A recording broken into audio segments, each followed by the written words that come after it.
Oh, here we go. Yeah, I wanted to cover this a while ago. We never got around to it. We're doing it now. Boom. You guys will like this. You're nerds for this man.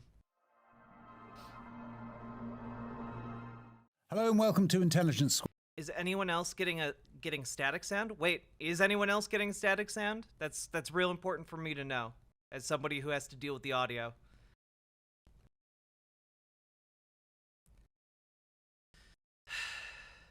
Oh, I know the what was in reaction to Noam Chomsky, because it is a whole lot of what the fuck, Noam. Not on my end? Okay, I trust Jazz Dog. Jazz Dog has the best audio senses of anyone in chat right now. Okay. Squared with me, Justin Webb. I'm delighted to say we have a special guest, a really special guest on this edition, which is being recorded on the 24th of February in central London. Bernie Sanders, Senator Bernie Sanders joins me.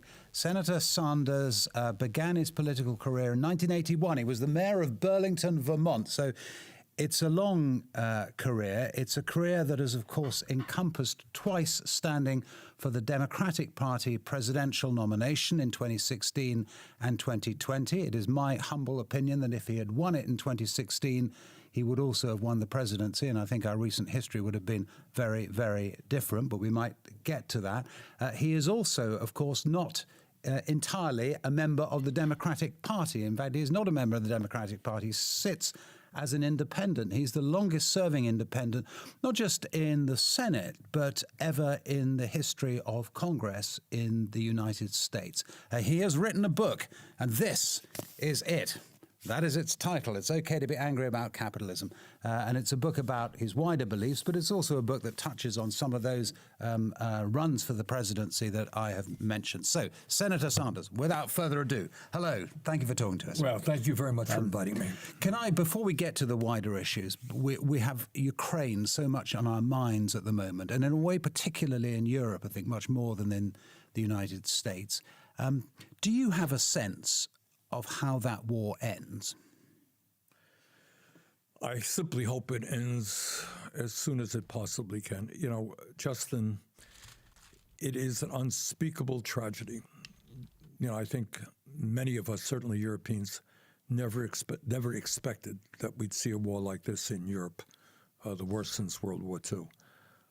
And it was a war that could have been avoided. I was involved a little bit in those discussions. Putin had concerns. They could have been addressed, but he chose another path. So all I can say is, you know, I think we cannot allow Putin's aggression to go uncontrolled. He has to be responded to. And I hope, I hope that it ends as quickly as possible. And I hope that the Russian people stand up and understand how terrible this is, not only for them, but for the whole world. There is a real sense.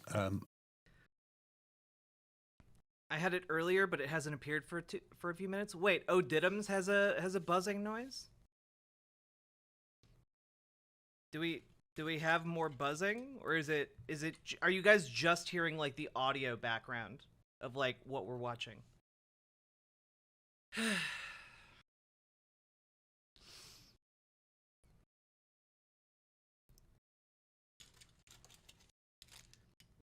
Happened for a few seconds when you put down the mic earlier?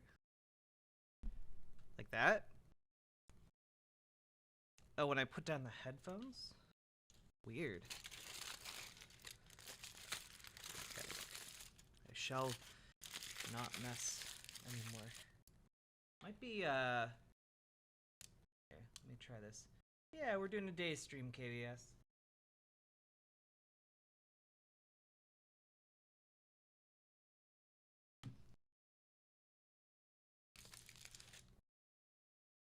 On the British left, that they are torn, actually, about whether or not the war was provoked by NATO, but also they are torn about the extent to which it is right to back Ukraine in all of Ukraine's war aims.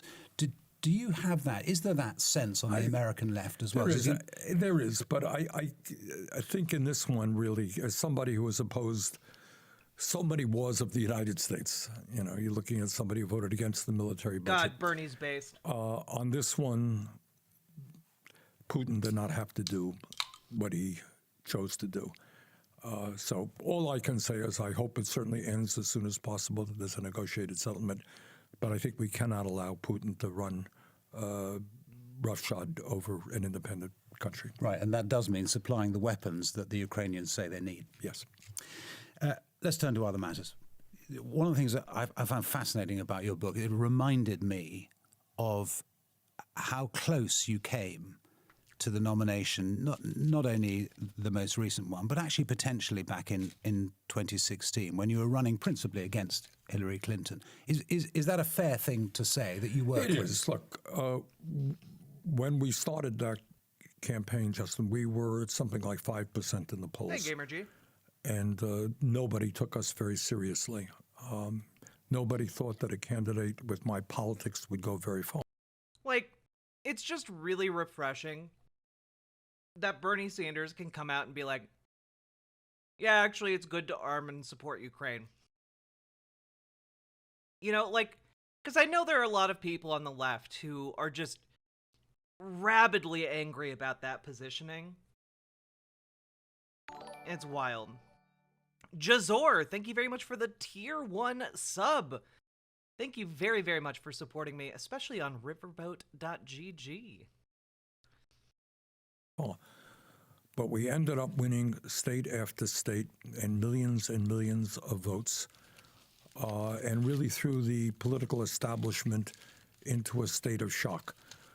But at the end of the day, when you're taking on the political establishment, you're taking on the economic establishment, you're taking on the media establishment, that's a tough thing to do. So we lost in 2016, but what came out of that is an unprecedented movement in modern American history of bringing working people and young people together to think big, not small. So we lost the election, but I think it is widely recognized that we won something enormously important. We helped change political consciousness in He's America right. and what working people have a right to expect from their government. You stood again in 2020. Why did you lose that time? Well, that time it was kind of much clearer. It was a larger field. I think at one point we had 18 or 20. Too many for one TV studio at one stage, wasn't it? That's right. That divided the debates in half. We won the popular vote in the first state, that was Iowa. We won a landslide victory in Nevada, which was the third state. We won a victory in New Hampshire. So we won the first 3 states, and that got the establishment very nervous. We lost in South Carolina, and then we have what we call Super Tuesday, which is when a whole lot of states come together. And we were favored to win many of those states, and we ended up winning California and so forth. But what ended up happening is the establishment said, you know what, we better rally around one candidate, not split the vote. That candidate was Joe Biden, and he... Yeah, no. What they did was they did a few calls and were like, hey, you got to drop out. Hey, you got to drop out. And like all of the other candidates aside from Bernie and Biden dropped out of the race, and most of them pledged their support for Biden, and the rest is history. He won a number of states on Super Tuesday, and combined that with COVID and the inability to get out and campaign, he won the Democratic nomination. You made your peace with Joe Biden very much, haven't you? And you supported him when he was Well, I did. the I candidate. supported him strongly, for 2 reasons. Number one, it was absolutely imperative to do everything we could to defeat Donald Trump and his pathological lying and his authoritarianism. And number two, at the end of our campaign, Biden did something which was rather unusual for an establishment Democrat. He recognized what our movement was about, and he said, all right, let's put together a task force of his campaign and my campaign. Let's look at issues like healthcare, the economy, climate, housing, etc. So we sat down with him and we hammered out a very progressive agenda. It wasn't everything I wanted, quite progressive though. Yeah, so when the Wall Street Journal say, as they did recently, Joe Biden is Bernie Sanders, they're kind of right. Well, I wouldn't go that far. No, Joe Biden is not Bernie But Sanders. what's the difference? I mean, if Bernie Sanders had won in 2020, what would the difference be? And won the presidency, what would the The difference? difference would have been I would have been, I think, a much more activist president in going out around the country and demanding and understanding there are limits to what a president can do unless you have mass grassroots working class support. So what I would have done as president is not only been commander-in-chief of the military, but organizer-in-chief, if you like, bringing working people together to fight for an economy and a government that work for all. As the book talks about, what we are looking at right now is the movement in America, and I suspect in many other countries, toward an oligarchic form of society. All right. So what we need to do is rally people, black and white and Latino, Asian American, our people to stand together for a progressive vision which substantially improves the lives of working families. Is part of that vision an attack on the people who run the tech industry and their power that we haven't properly seen on either side of the Atlantic? Yes, the short answer is yes. There's obviously been a revolution in technology, in social media, and so forth. And one of the things, Justin, that I worry about very much, and we touch upon it a little bit in the book, is I think people are underestimating the impact that artificial intelligence and robotics and the explosion of technology that we're seeing is going to have on the workforce. So one of the questions that has to be asked, who is going to benefit from that explosion in technology? Is technology a bad thing? No, it's not a bad thing.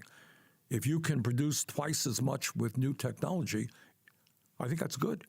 But you should benefit as a worker from that, not just have the CEO of the large corporation benefiting while you're thrown out on the street and replaced by a robotic. So, this is why I really like Bernie, because he adapts a lot of his strategy to like the material conditions, right? So when he's talking about like AI now,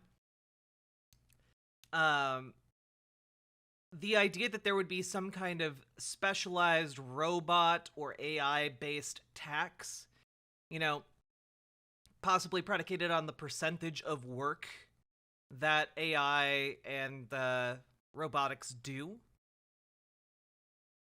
I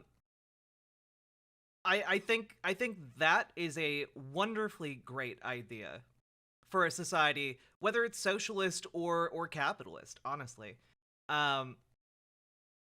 It's something I think we need as we move forward towards our, hopefully, luxury space gay communism. Hopefully we move in that direction, because of course it can get so much worse. So that is an issue we need a lot of discussion about. But it comes down to the fundamental issue of this book, and that is power. Who has the power?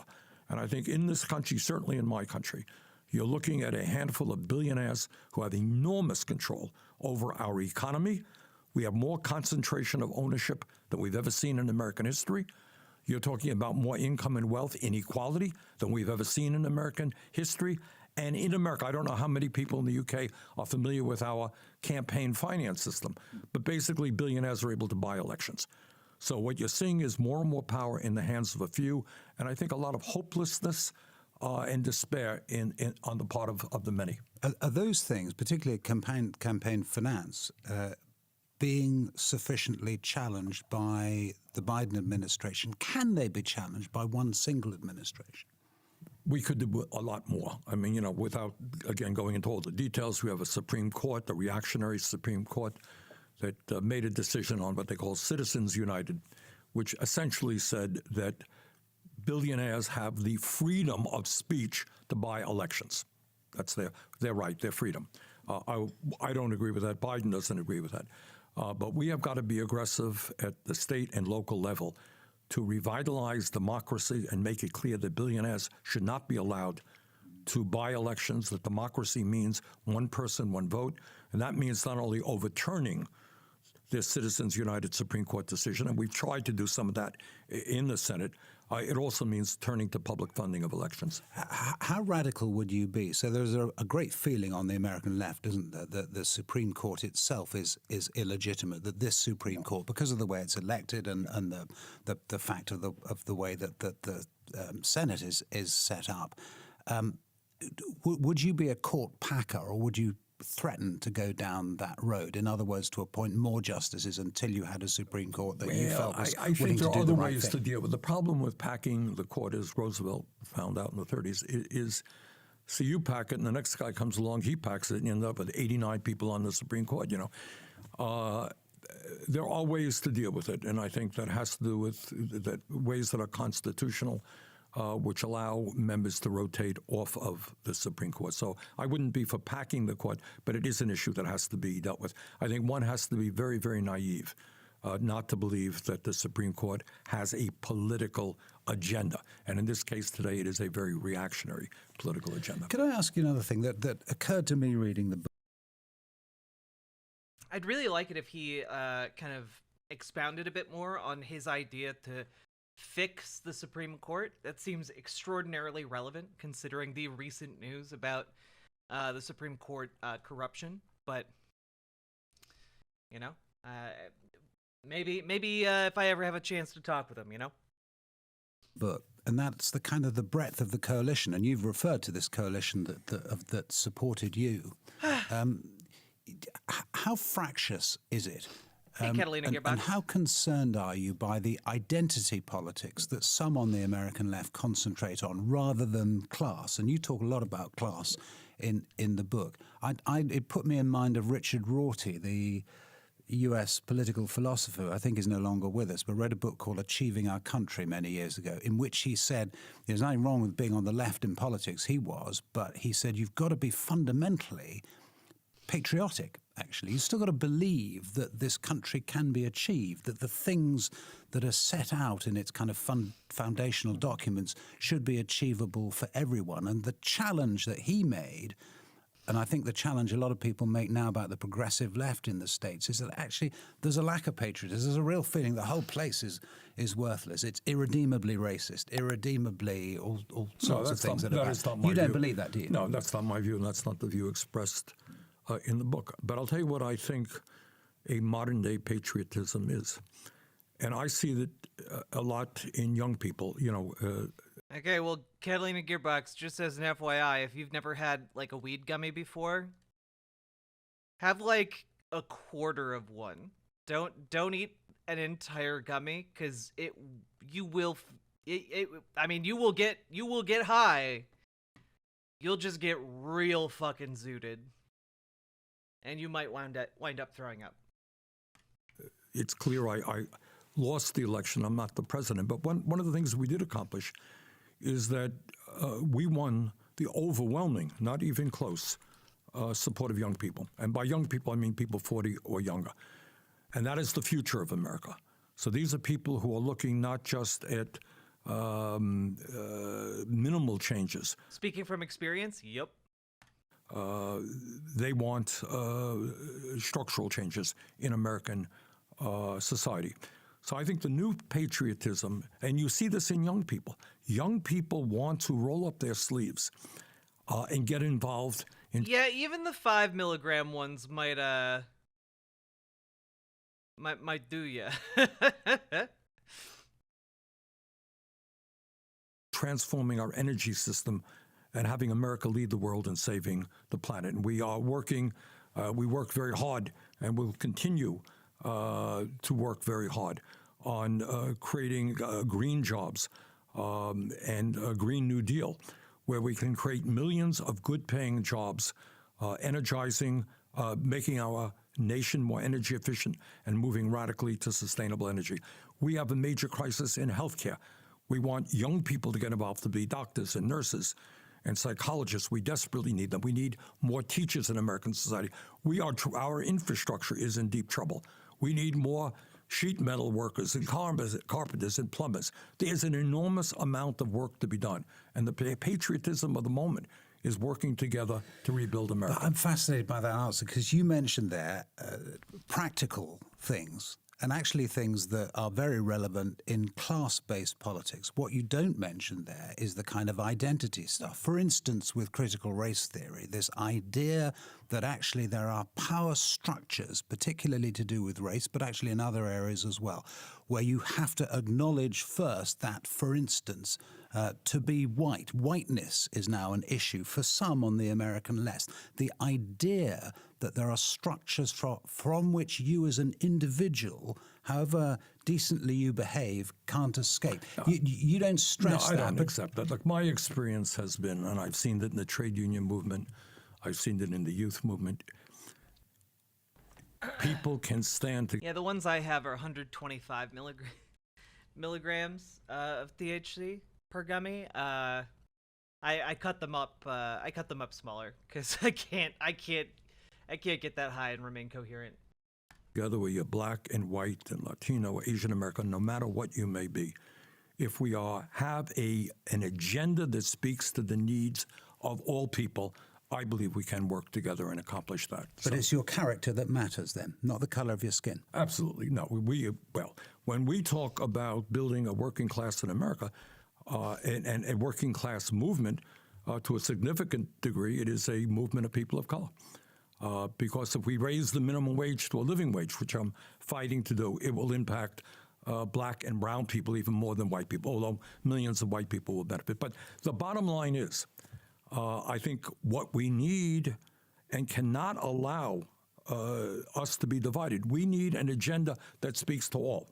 Our healthcare system in the United States, I know you have problems with the NHS, underfunded, it has its stresses. We have a system which spends twice as much per capita as you do, and we got 85 million people who are uninsured. They have no insurance at all. Over 60,000 people a year die because they don't get to a doctor on time. We want to unite the American people to say that healthcare is a human right. We pay the highest prices in the world for prescription drugs. Our child care system is a total disaster. Kids leaving school, $50,000, $100,000 in debt. You go to medical school, do you know how much you leave school in debt in America?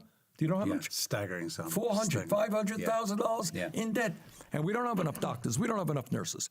Yeah. So what I want to see us do, and what I believe we are beginning to accomplish, bring our people together around an agenda that works for all and have the guts to stand up to the corporate elite and the big money interests who today have the power. But do you have the... Oh yeah, look, Intelligence Squared is a more conservative-leaning publication. Okay, they're trying to trap Bernie this entire time. Okay, like Bernie is not in the lion's den, but like, I don't know, maybe the hyena's den.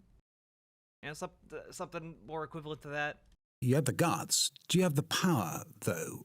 I mean, do you write in the book and remind us in the book about certainly your first campaign for the presidency, for the nomination, where you're raising small sums from a lot of people? Yes. Is that the future of someone, whether it's you or whether it's someone in the future who comes into office with that agenda? Is that how it's got to be done, and can it be done? Well, and let me answer it in two ways. Number one, long term, we should have public funding of elections. People should not have to hustle to spend their lives raising money. Number two, what I am very proud of is that as a result of our campaign, and people said, wow, you can really run a credible campaign on small dollar donations, many candidates for Congress and the Senate started to do that, became less dependent on big money interests. So right now, and this is to me a note of real optimism, we have more strong, underlying strong, progressives in the U.S. House of Representatives than any time in the modern history of this country. Young people, often people of color, stood up, got elected, and they're doing a great job in the House. Do you have a sense of what you're supporting President Biden, and I think you expect that he will stand again, and we all expect that he will stand again. If the Republicans this time round choose a younger person, perhaps Ron DeSantis, perhaps someone else, does that affect the equation, do you think, when it comes to the Democrats' choice? No, I don't think so. I think if Biden chooses to run, he will be the nominee. I think we should not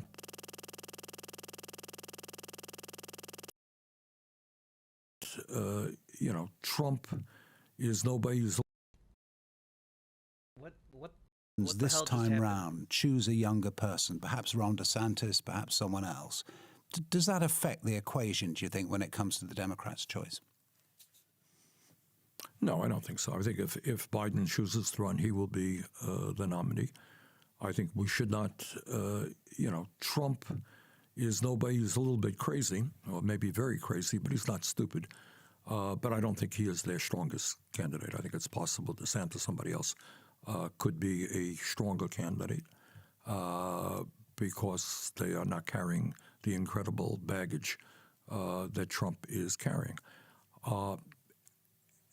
One of the issues that I think points that our campaign made is that Democrats are losing the support of a lot of working class people, significantly whites, but increasingly Latinos and even black workers.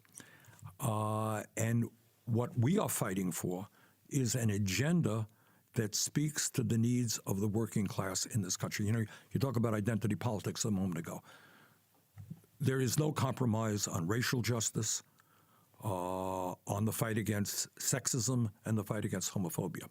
But where the Democrats in recent years, and we have a whole chapter on this in the book, have been weak, and people perceive it. They have, to a significant degree, turned their backs on the working class, whether you're white, black, Latino, Asian American, whatever. They've turned their backs, and we have to move once again to be the champion of working families in America. And you think Biden can do that? And in the sense, then his age won't matter, even if the Republicans come up with a much younger candidate, which Age is DeSantis not would the be. issue. What is the issue is policy, is a willingness to take on powerful special interests. Let me give you an example.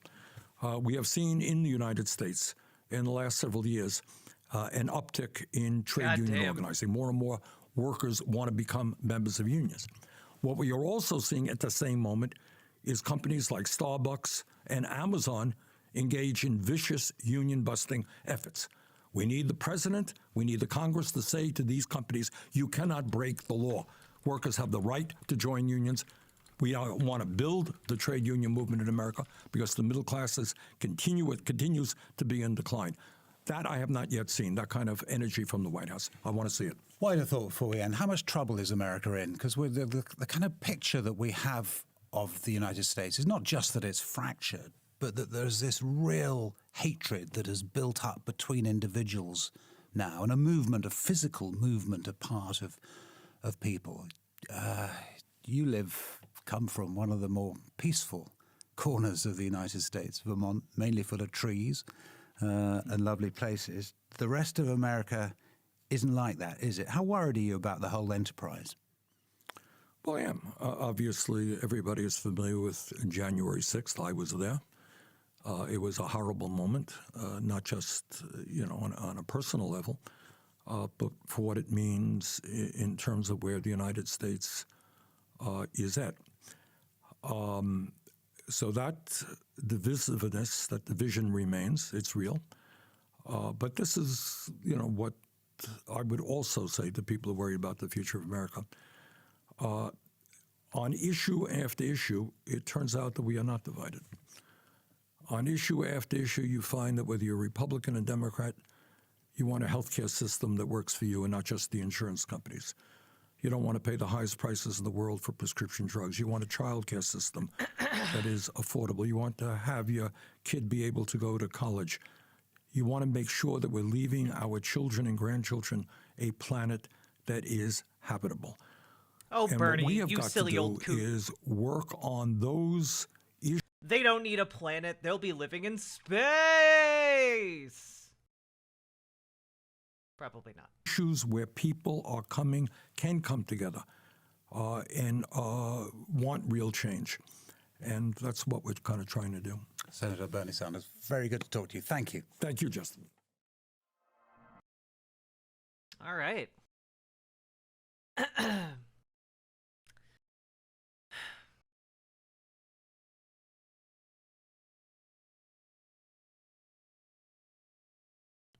Prognosis. If insurance companies weren't regulated, they would just simply not provide insurance an even greater degree of the time. What? Oh, God.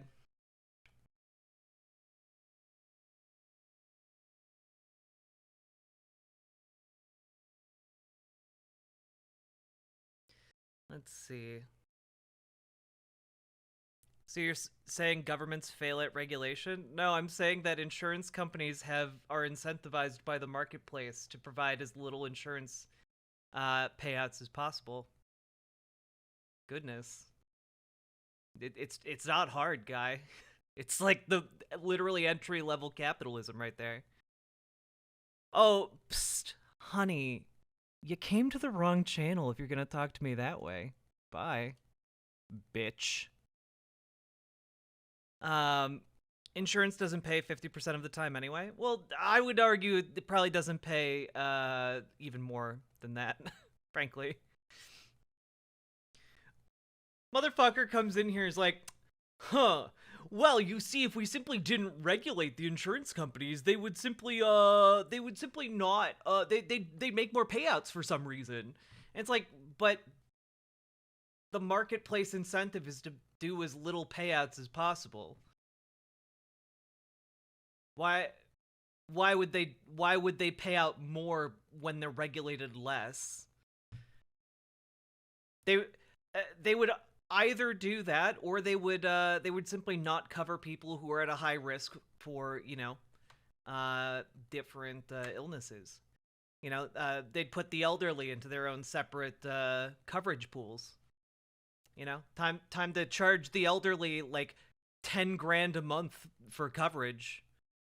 Good luck, Nana.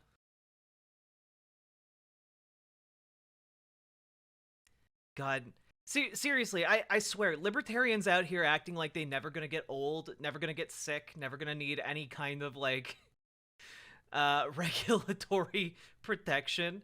Well, meanwhile, like, the company that dumps toxic waste is doing so, like, a mile away upriver of their water supply.